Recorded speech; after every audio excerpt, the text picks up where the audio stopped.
What's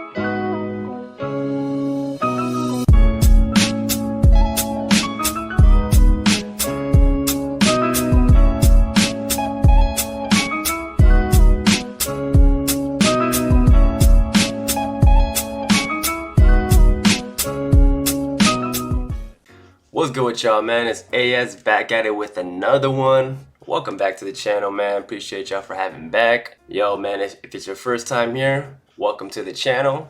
Recommend clicking on that like and subscribe, man, if you don't want to miss out. Tons of content coming, man. I'm the first Asian brother in the game talking about this. Welcome to Asian Savage, man. Real quick, y'all, before we get started, follow the socials, Instagram, TikTok, and YouTube. I'm heavy on these three. We just hit 12K followers on TikTok, y'all. I appreciate every single one of you guys, man. The channel has been taking off. Much love from me, from the bottom of my heart. Let's get to 15K, man. Keep on hitting that share, the like, and subscribe. Let's get this going, man. I'm excited. With that being said, let's move on to today's topic. How to develop a masculine frame. Fellas, this is highly requested from y'all, okay? So this is my give back to you. 3 biggest points, okay, to this shit right here. Point number 1, guys, you have to hang around other men who are just as masculine, okay? If you got fucking friends in your life, there's an old saying, okay, that you are the top 5 friends that you hang out with. Okay, so if you hang out with nothing but fucking guys who got nothing going on with their lives, no ambition, low testosterone, they don't hit the gym, then most likely you're going to develop some other habits too, because it just comes naturally, man. That's your circles right there. But if you're hanging around with friends and people who are about that life, they got their own shit going on, their own businesses, their own hobbies, they like, you know, social networking with other people, hitting the gym, you know, a go-getter, hustler mentality, right? Those type of people. Chances are you are going to extract and absorb some of their traits too, because it's just, you know, it's just second nature. It comes with it. So that's point number 1. Start evaluating your current social circles right now. All right. If you got a bunch of fucking weird ass dudes, you know, who just ain't about that, hey, and especially if they're not bringing value to you, like you can't even do business with them. Whenever you guys talk, it's nothing but fucking drinking beers, kicking back in the fucking couch or in the backyard, just talking about bullshit. Hey, man, it's time to start rethinking about your actual homies and what you want to do with your life if you want to take it seriously. As y'all know, my channel, I promote nothing but self-improvement, working on the best version of yourself that you can possibly become. So definitely this shit is not, doing that shit is not for me, man. Fuck that, waste of time. Point number 2. This one is very, very important. Now, I'm a big founder of this because I worked on this first before working on number 1. This one comes within yourself, working on your mental toughness. What does this mean? Fellas, if you've been through some shit in your life, you've hit rock bottom, you had no money, you got kicked out of your parents' house, like real life shit, alright? Not no fucking spoon-fed, half-ass, some sort of struggle crap. No, I'm talking about you hit rock bottom in life where you had no one to turn to, no help financially, no help, period. But you overcame. That is called mental toughness, fellas. That is hard to do. I don't care who you are. A lot of dudes will cave in, they will fold and commit suicide, go to rehab, other options, because it's just too difficult to deal with. Me on the other hand, fuck that. I knew back in my times where I was going to look back at myself that day and be proud of myself, knowing that I overcame. That's literally the mindset I had. One day I'm gonna look back at this shit and I'm gonna say, good fucking job. I knew you had it in you. I knew you could have done it. Guys, everything comes from within yourself first. Confidence is a byproduct of this. One of the foundation that comes through mental toughness. All right, if you peel the onion layer back, right, the root of the onion is this: mental toughness within yourself. So after overcoming a lot of stuff, right, now you start creating resilience, okay, within your mind, within your heart. Now you add fucking hitting the gym with this, And if you got a side hobby like you know how to do MMA, Brazilian Jiu-Jitsu, you train how to fight, bro, that is gonna create so much stillness within your mind, okay? The real fighters are the ones who do not go out there and try to bully people and try to kick their ass and be like, hey, the slightest shit, what's up, motherfucker, you wanna fight? Dude, the real fighters don't do that. They're the opposite. Sometimes when people bump into them, they'll actually try to give them a chance by trying to de-escalate. Hey man, my bad, bro, you know, it was an accident, whatever.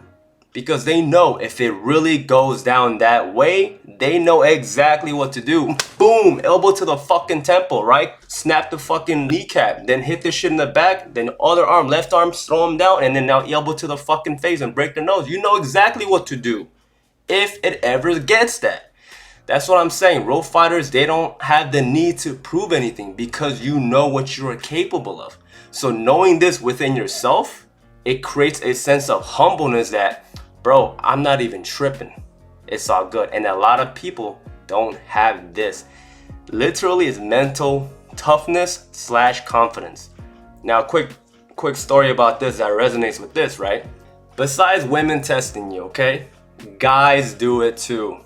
All right, whether you want to acknowledge it or not, whether you think it exists or not, because you've been oblivious to it or you're in denial, it's fucking there. It exists. And there's one story right here I'm about to tell you that doesn't, okay? I was in the gym the other day, all right? I'm lifting weights. Usually when I go, I wear a stringer, okay, or a cutoff tee. When I go, I got my headphones in, doing my own workout. I'm in one of those incline bench presses by the dumbbells. I think I was hitting fucking shoulders or something. I can't remember. But I was doing my shit. And you'll always have some dudes who've been kind of like relatively lifting, at least 2-ish years, maybe 3, whatever the fuck, right? Who you kind of know that this dude's kind of been lifting as well. So you kind of make that little eye contact. And sometimes, this is when I realized, right? These fools fold. Because they're so trying to convince themselves that they are bigger than you, that they'll do little things such as coming over to the dumbbell rack, right? First of all, let's say they're hitting their push day, right? You're doing chest and shoulders and triceps. Motherfucker, I know for a fact that you're coming ass way over there, picking up some 80-pound dumbbells to do a fucking hammer curl for your biceps for like 6 reps most, right? With momentum. You're not fucking doing that shit with controlling the negative, all right? Full range of motion. I know you're not doing that. All right, I can tell. Intermediate to advanced level lifters, you know you're not creating any fucking muscle damage with that bullshit. All right, who do you think you're fucking fooling here? The fact that you doing that, coming all the way over here because your sense to prove something to another person because you don't know yourself. You feel insecure that you got to do that. I got to prove to this guy I'm the bigger man. Tells me you don't have mental toughness, because a real person who has that and does not give a fuck does not give a fuck. He does their own shit because he knows when that happens, guess what I did? I maintained calm, cold as ice. Looked at him through the mirror. In my head, I'm like, you done? Because you look silly right now. And he made that little eye contact with me, realized I did not even fucking budge, because that's how guys test. They're trying to see, is he gonna like pick up another dumbbell and try to match me with an 85 now? Is he gonna try to do a exercise that's heavier? Like, try this stupid ass kid ass game. Bro, I'm 29, about to hit 30 next year. That shit is childish as fuck. Okay, this is literally an example like that in the real world. Separates men from boys, period. Real men who are confident and does shit like that, they don't go out of the way to play fucking whack ass games like that. Because like I said, number one, you worry about yourself only. Who gives a shit? You're not insecure to feel the need to prove and play a game like that. And number two, if anything happens, he tries to do some shit beyond that. Like I said, exactly where to go to. You think lifting 3 plates, 4 plates dictates fighting level? You clearly do not fight enough if that's all you think is the only variable. Like I said, a hard elbow to the temple for some dude who can lift 300 pounds and higher is gonna wreck your fucking mind. I don't give a fuck how tall you are. With some impact and you got strength, forget about it. All right, so that's the foundation right there. All right, knowing that if shit ever hits the fan, you know where to go to. You know yourself so much. That's the key topic here, fellas. You know yourself so much. You have this stillness, this calmness to you that's not fake, is legit, because the threat doesn't even feel a threat. What feels a threat to average people is not a threat to you. It's nothing, bro. We on Goku level 1 form right now. I don't even need to go to Super Saiyan, man. Ain't worth the strength for it. My level 1 form can handle it. Because you know where to go to when it's time to go SS. So that and the testing, all right? The mental toughness of caving in. When you have that, you know what you're capable of, right? You don't do that shit.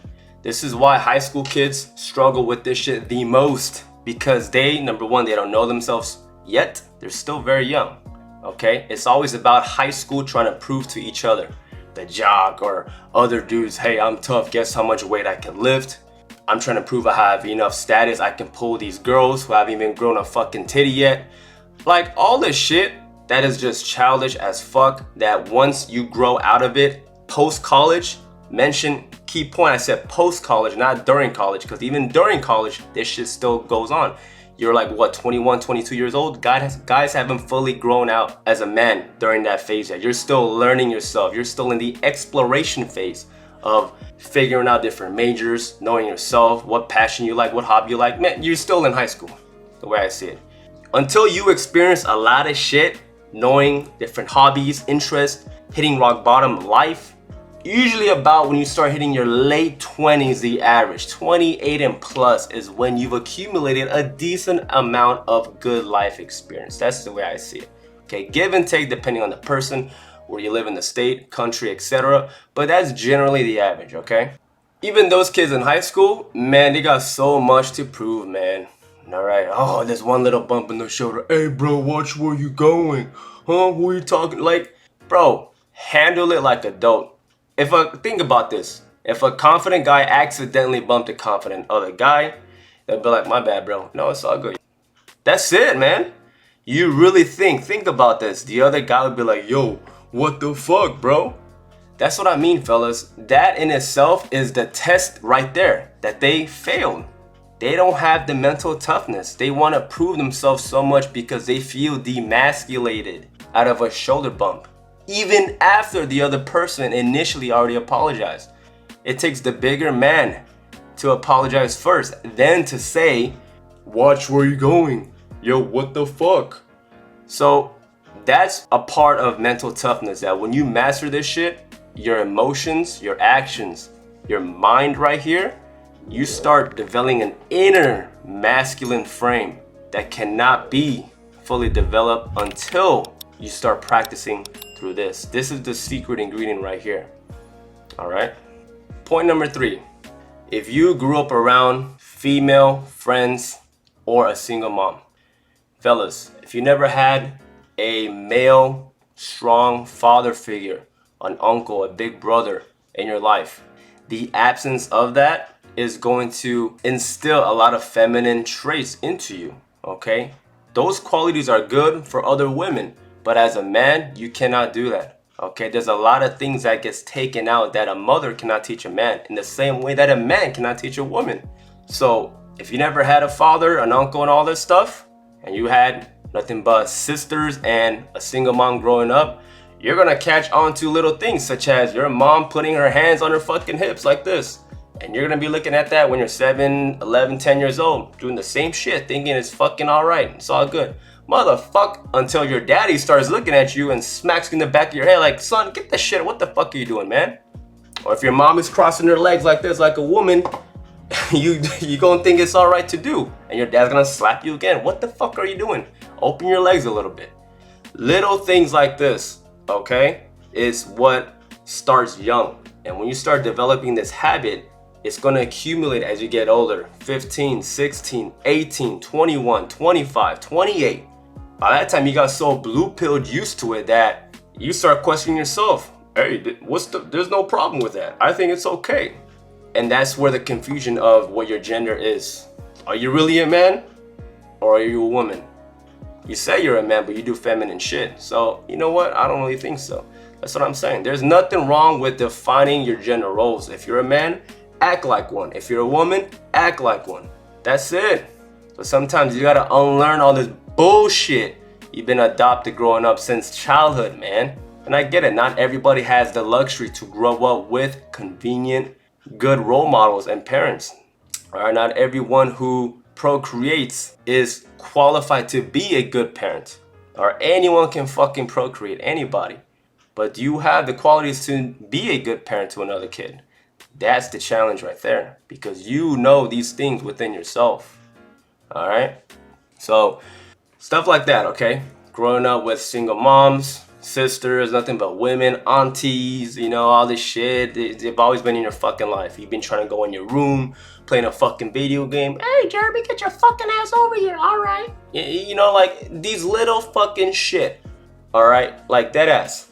It really affects the way a man grows up and views himself into the world and the way others perceive him. That's pretty much it, guys. Alright. Don't forget to like, subscribe. Road to 15K on TikTok. Do not forget, go ahead and drop that follow on IG, YouTube, and on TikTok, baby. Let's get it, man. Alright. Holla back.